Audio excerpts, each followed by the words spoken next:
Thank you for joining me on Lizzie's workshop. Today I'm going to be starting my project out with a sheet of white tissue paper. And to start, I'm going to cover it in stamps.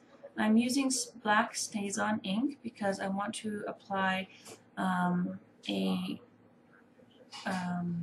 golden gel matte medium afterwards, and I don't want any of the stamped images to spread. And once I'm done putting it on the tissue paper, I grab one of my journals and I stamped off any excess that was on the stamp onto the journal page. I'll use it for something later. It also gets all the excess ink off so that it's easier to clean later on. The first stamp was a background stamp that's called En Français, and it's from Stampin' Up. It's just a big flat background one. And the second stamp that I used is the wood grain, and that's also from Stampin' Up. And this third one is from a Stampers Anonymous by Tim Holtz page. And once again, I'm just stamping off onto my journal, and I'll use that as a background later on. This one, I like this pattern of the stamp a little bit more, so I added more of it to that stamp, or to that page.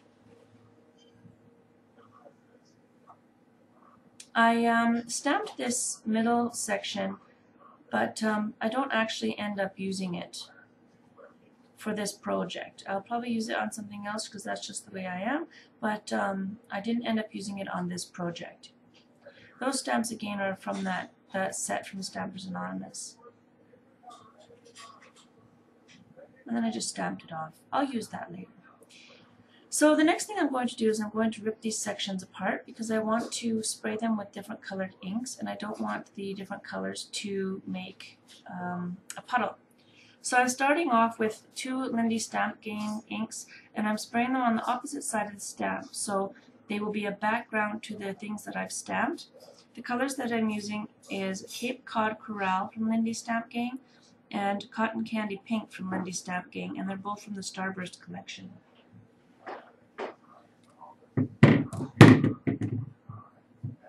So once I'm done that, I clean up my page with another sheet of tissue paper, and then I let it dry for a little while, and then I grab the next section, once again flipping it over so I'm spraying on the back side. The colors that I'm using here are Gecko Green, the red was Cheshire Cat Cherry, and the bluish one was Tainted Love Teal. And then I'm just spreading the ink around and making it all soupy and continuing on from there. The next is the wood grain set. Once again, I'm flipping it over and spraying on the back of it. And the browns that I'm using are, one is Lindy Stamp Gang. It's called Red Hot Poker Orange. Then I'm using Tattered Angels Glimmer Mist in chalkboard, and the color is London Fog. And this darkest brown that I put on there is called Dark Calico, and that's from Mr. Huey's Color Mists. So I lay the three different panels aside to dry, and then I scrumple up my paper and clean up my space, and now they're nice and dry. I can move on with them. So the thing to make sure of when I did this was that the ink was on one side and the spray was on the other side, because I'm going to be wanting to put my gel matte medium over the top of this, and if I were to just put it over top of where I've sprayed, then what I'm going to end up with is just smearing the color that I've put on there. So for the brown, I'm intending to use it as kind of a hair on a ceramic head. So I decided that I was going to cut it into strips and do kind of a paper mache kind of effect for the hairdo. And now that it's sprayed in all the different colors, I'm going to have a lot of different shades for the hair, and I'm really excited about what that's going to look like. The next portion that I'm doing is kind of a pink color, and that's for the face. And the face has a lot of round shapes to it, so I decided that I wanted a round shape for the pieces that I was going to put on the face. The next part is that I was going to use this as flower petals, this purple.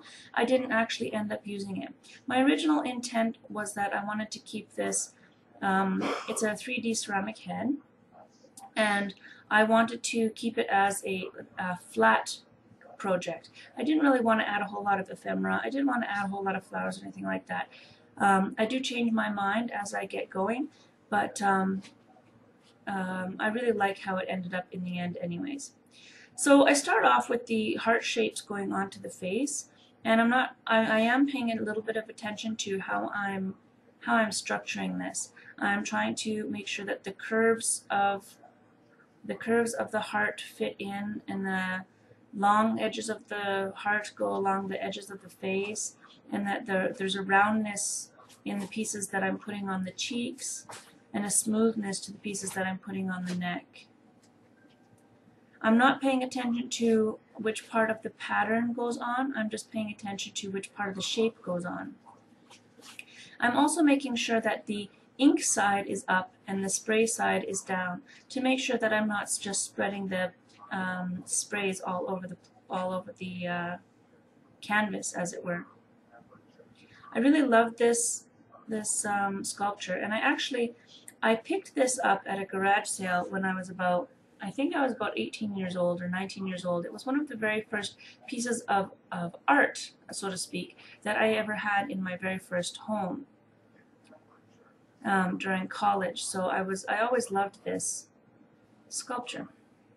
I didn't make it. I bought it at a garage sale, and it was always in the raw form. I thought I would do something with it, but I haven't done something with it in so long that when there came to be a challenge from the G+ crafters community of altering something that you haven't altered before, or that's something that's out of your norm, I thought, you know what, it's time for this. I'm ready for this. Let's do it.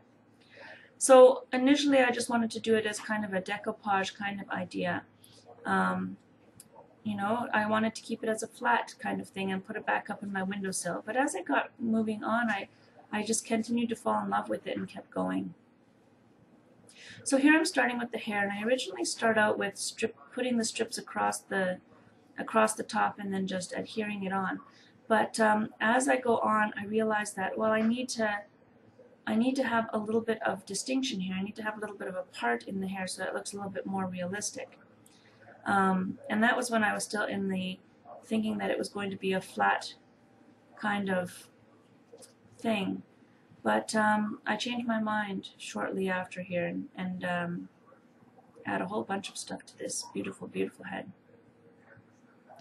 So I'm kind of fumbling around here. I'm not really sure of what I'm doing. I'm just kind of doing stuff. And as I go on, I realize, okay, well, I got to kind of establish a way of doing this, because I'm not going to be able to lay this down. The camera angle's all wrong, and because this is a 3D object, I'm having to lean over the table, because either I have two options. Either I'm going to see what I'm doing, or you're going to see what I'm doing. And so I did end up, when I was editing this video, I ended up eliminating a lot of footage, because it was simply that when I could see what I was doing, you couldn't. So that actually cut down on a lot of the video time, which you'll probably thank me for. So I developed this system that I was going to start the hair in the middle, or as a part, and then continue it on, and just keep working my way down the head. And that's how it ended up. And once I developed this, you know, a method to my madness, it was much easier and more smooth to adhere all that hair to the object. And once again, every single strand that I'm putting down, I am making sure that the ink side is up, the stays on ink side is up, and the spray side is down.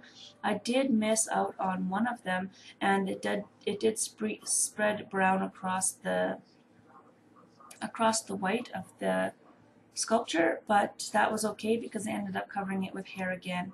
But I did try to avoid it as much as I could.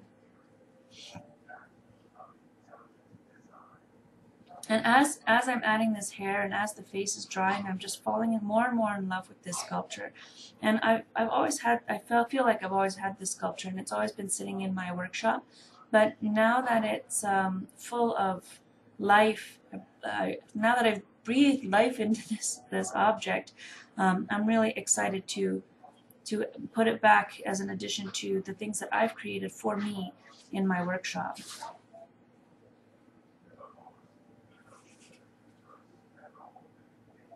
She's just beautiful. I find her very inspiring. So I didn't want to totally cover off the hair because I've put so much work into it. So once I get going with adding all the ephemera, on one side I leave it as flat, or mostly flat, and on the other side I totally make it very, very fat. And I'll show you how I do that in a little while. I was going to add music in here so that you didn't have to listen to me babble through this whole thing, but I couldn't find any music for this section, so you're going to have to listen to me babble. As this video goes on, you can see the light changing, and that's because I've moved my work area up to my front living room. So I have this beautiful, beautiful, bright day shining in the window, reflecting off the snow for the beginning of this video, and as time goes by, you'll see that I'm getting more shadow and the light's fading because I'm working into the evening. And the wood grain for that hair was just such a fabulous idea. I just adore how it ended up turning out. I wasn't really sure if my idea would work, and that's sometimes how I end up with some of my greatest ideas, is a little bit of uncertainty. It seems that when I'm fully confident that something's going to work, that's when everything kind of falls apart. I love that as I added the tissue paper to the face first, that you can already see quite a lot of her face, and I felt like leaving her in the raw was the right thing to do at this point, and I really loved how that was all turning out. So this is one of those projects where I had to put it down after I was done so that it could dry, and I'm really thankful that I did, because when you're adding something in this paper mache type of format, your strips get really, really dark because they're wet. And as they dry, all the different color variations come out, and all the different light and texture and definition from how you moved your brush and where the crinkles ended up and stuff like that starts coming out, and it's just fabulous. It was really, really quite amazing once I was done with it, the different kinds of color variation I ended up with from that sprayed piece of tissue paper and the wood grain. I really, really loved it. So the initial amount of wood grain wasn't enough. I ended up having to go off camera and make another half a page of tissue paper in order to create more strips. And I'm trying to make sure that there's no white shining through, but I am allowing for the light color variations to show up. When I have really long hair, I end up with this streaked kind of look. Some of my hair is red, some of my hair is brown, some of my hair is black, some is blonde. So I have such a huge amount of color variation in my hair when it's nice and long like this, that I was really feeling inspired, that I was thinking of myself sort of in a create yourself kind of fashion. So I kept working and working, and then I skipped because I didn't want you to have to watch that whole thing. And now I've really got the method down. I've been doing this for a while. So with the second sheet of tissue paper, I really had that method down. The second sheet of tissue paper had a lot more color variations, so I ended up with a lot of lighter shades in it and a lot of darker shades in it, a lot of differentiation from the top of the strand to the bottom of the strand. So I did make sure that I had full coverage of the statue, I guess you could call it, or the figurine, but that I did have a lot of that color variation in there. And the nice thing about this is that I really like this side more than the other side because of its color variation. And this is the side that I decided to leave as raw and not cover it 100%. Then I went off camera and grabbed my tissue paper and my Lindy Stamp Gang again. And for this one I used Rusty Lantern Lime and Ponderosa Pines Olive and the white from Heidi Swap Color Shine. So I'm cutting this into leaves, and I'm going to use that to kind of cover her head in a layer of leaves. And initially I thought, okay, well, I'll just give her like a a crown of leaves and then just leave her as a flat object. But as I was adding the leaves and I was looking at those purple flowers, I was thinking, you know, I can do better than that. I have huge collections of flowers down in my workshop that I never use because when I'm scrapbooking, I tend to do my pages as flat so that they'll actually fit a lot of pages into my scrapbooks. When I'm doing mixed media, I don't use a lot of ephemera because, once again, I'm having a book that I still want to open and shut. So I do things that, you know, will be mostly flat. I don't do a lot of ephemera in my projects. But I have a lot of it. I love flowers and I collect them almost constantly, and so I decided that this was one of those projects where it will always be a 3D object. It'll always be something that sits on top of something and is, you know, fully seen. And so I decided, you know what, this is the time to get into that, to start using that. I'm using these leaves just as the base, as kind of a crown, so to speak, and then I'm going to fill in all the flowers afterwards. And a lot of it doesn't end up showing up on the one side, but on the other side it does show up, and it kind of gives the flat, so to speak, side this look of a woodlands woman, or something like that, a fairy maybe. And I really loved that. My favorite part about this entire project was that every angle I looked at her from made it look like it was a totally different sculpture, a totally different figure, a totally different face, a totally different look. And it was so inspiring, you know, that it really nailed home to me that, you know, as I was doing it, I was thinking about all the faces of people, how when you look at them from one angle, they look like a certain person, or when you talk to them about one subject, they come off in a certain way, and then when you talk to them about something else, or look at them from another direction, or look at them when they're happy, or look at them when they're angry, or whatever. It's all about perspective, and that perspective changes from how you look at things. So I really liked that I could do this face. It was really exciting for me. There wasn't anything about this project that I really hated. Normally there's something that I fight with, or there's something that I'm not too sure of, I just kind of keep going with because I don't like it. But there's really, with this project, there was nothing that I did not like. Other than, okay, I lied. I don't like using a glue gun. Glue guns are really frustrating for me, and last time I used a glue gun, I got this giant blister on my finger because I stuck my finger in the glue. Because I dropped my glue gun and went to catch it and ended up with the glue all over my finger. But other than having to use a glue gun for this project, it was a pretty easygoing, smooth, fun type of thing that I would probably be very willing to do again. So yeah. What I'm using to glue all this on is a gel matte medium, and this one is from Golden. And there we go. That's what she looks like as flat.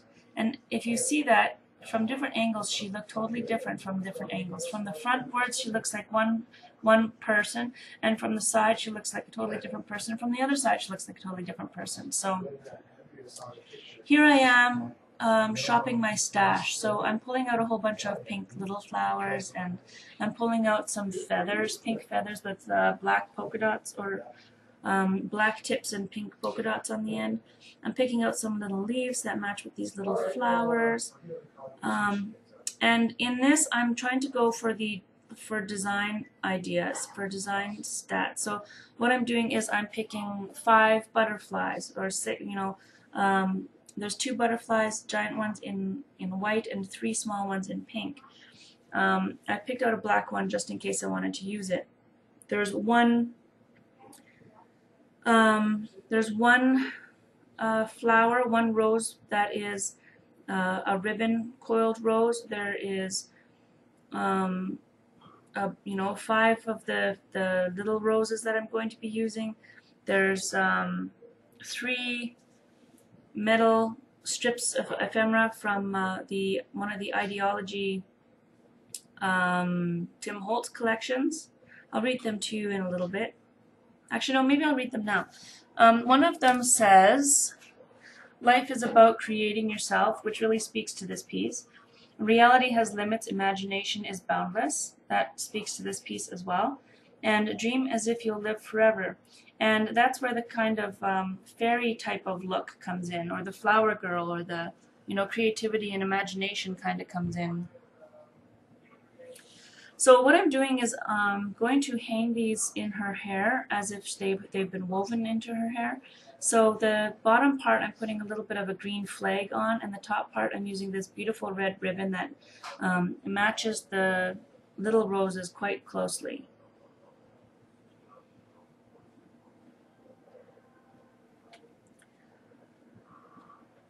So all I've done is looped the, I haven't done any fancy knots or anything like that. I've just looped through the ends of those strips of metal.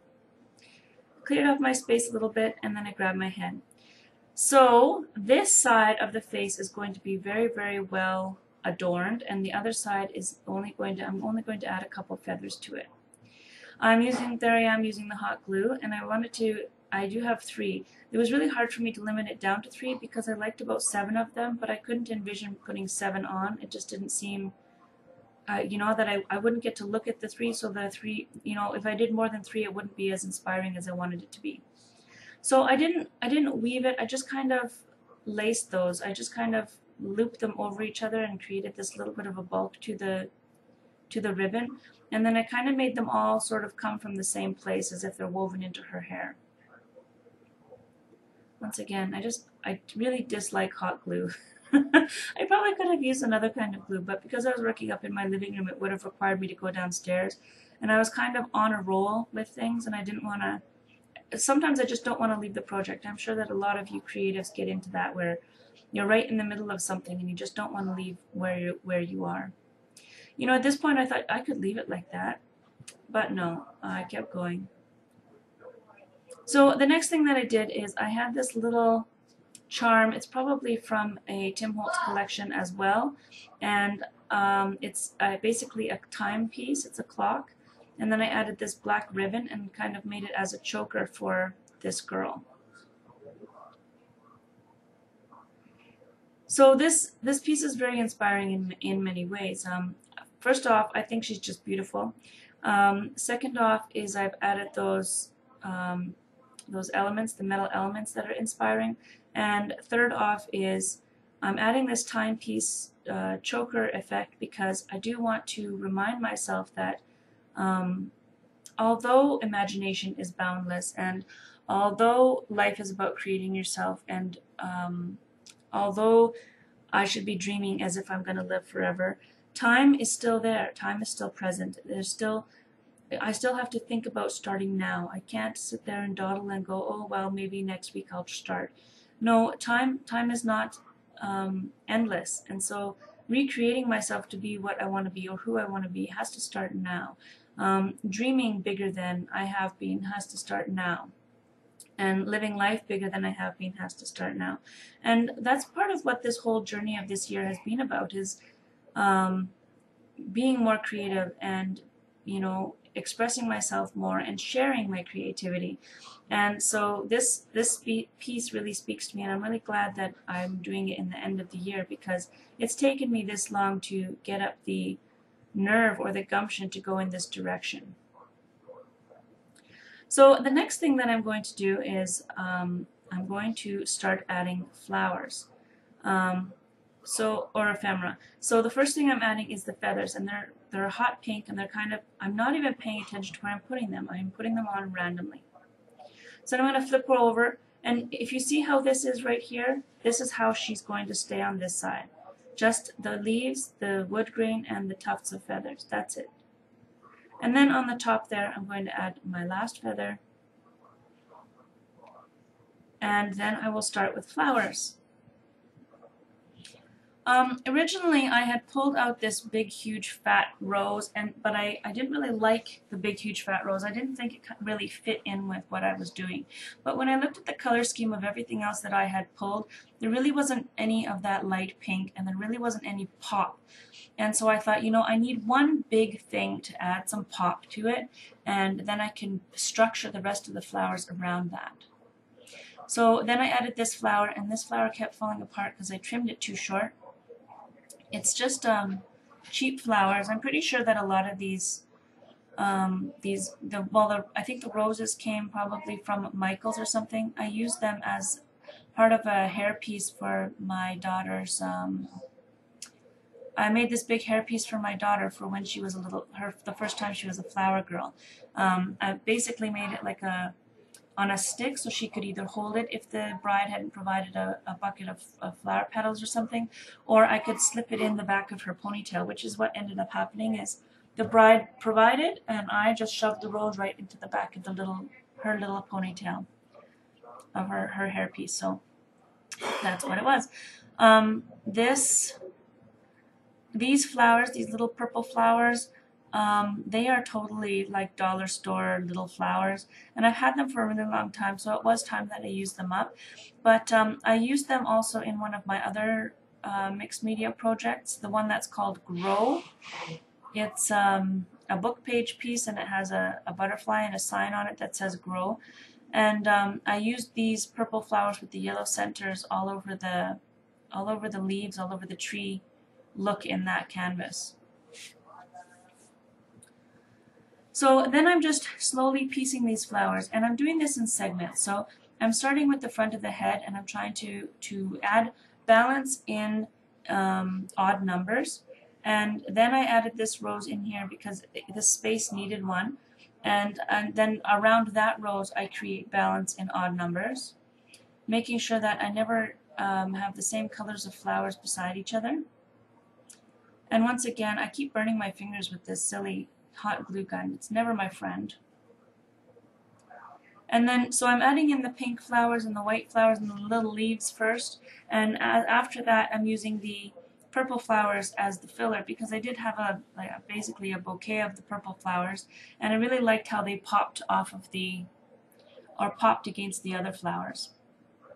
So when I looked at this whole side, I was still offset a little bit. So I do like to do things in odd numbers, and having 4 of those smaller red roses wasn't working out for me. So I did add another rose, and then I used the rest of the flowers just to balance that off to create the whole headpiece. And then shoved in these little purple flowers everywhere. I really love how this turned out with the flowers and everything. And I, throughout this whole project, because it took a long time to create, I really was thinking about my daughter as a flower girl, myself as a flower girl, and all the weddings I had been in, and the feelings of summer and spring, and of creating, and the love that I have in my life. And I was thinking about femininity and magic and creativity and imagination, and this whole process was very positive and very fun. I just loved the whole process of it. I really wasn't sure that I knew how to do this flower grouping thing, but I feel that this project was quite successful. So I tried to add all of the flowers that I picked out, because that was kind of a challenge for me. I always like adding lots of everything to everything, but I made sure that I used almost all the strands of the brown paper when I was doing the hair decoupage type of thing. I made sure to use all of the hearts when I was doing the face decoupage type of thing. I made sure to use all of the leaves after I'd cut them out. Now I'm making sure to use almost all of the flowers. There were about 2 roses that I didn't use, but I didn't feel that I needed them. I wanted to use all of the butterflies, but it didn't work out with having 2 big white butterflies. I tried. It didn't seem right. The balance was off. So instead I used a tiny little black butterfly. I'm not quite done with this arrangement. I think that I'm going to be going over this a little bit more later on. And what I'm going to be doing probably is putting some bling onto the butterflies, maybe with some liquid pearls. I'm probably going to pull out my black pen and add a little bit more definition to her face, maybe to her eyebrows and so on. What I'm doing here is I'm adding acrylic paint to her face. I'm giving her some makeup because I am thinking of the fairy and the flower girl type of look. So I didn't want to leave her face just in the raw after I had done so much to spruce up her headdress. So I'm starting off, I should have started off with a black line to create her lips, but instead I just freehanded it. So I grabbed my primary red acrylic paint and drew in her lips. And then I grabbed a dark cadmium hue for finishing off her lips to try and match them a little bit more to the flower arrangement. Then I'm using just white acrylic paint in order to create a base for the color for the eyeshadow layers. And then I added a little bit of this dioxazine purple to it to create the first layer for the eyeshadow. And the reason that I picked purple was because of those little punches of the purple flowers. I figured that I had lots of pink, I figured I had a lot of red, I had a lot of green, and so purple seemed to be, or I had a lot of brown as well, and purple seemed to be the right direction to go in. And I had a few options here. I could have made her eyes open. I could have colored that in and put eyeballs on so that she was looking, but she seemed to be so full of peace and whimsy that I wanted to leave her in that peaceful mode. So I know that I went off camera here, but all I'm doing is adding in the different layers of eyeshadow. So this first layer I added was with a lot of white and a little bit of dioxazine purple. The second layer I added some more dioxazine purple to the white and purple mixture. And the last layer is the solid dioxazine purple. And then I went through and I started to create her eyelashes. So here coming up is the stills. Here is the necklace that I gave her, reminding me of time. The next one is the top look of the butterfly and the flower arrangement with the wood grain hair. Here's a side look of the charms, and you can actually read them. That's pretty cool. I love how that hair turned out. I just love it. Here's a close-up of her face. I love how her face turned out too. And the next shots are showing you that every angle that I looked at, she looks like a totally different face. She's a totally different shape from each angle. And all of it speaks to femininity and beauty and grace and love and peace. And maybe a little bit of oneness with herself. Thank you for joining me on Lizzie's Workshop.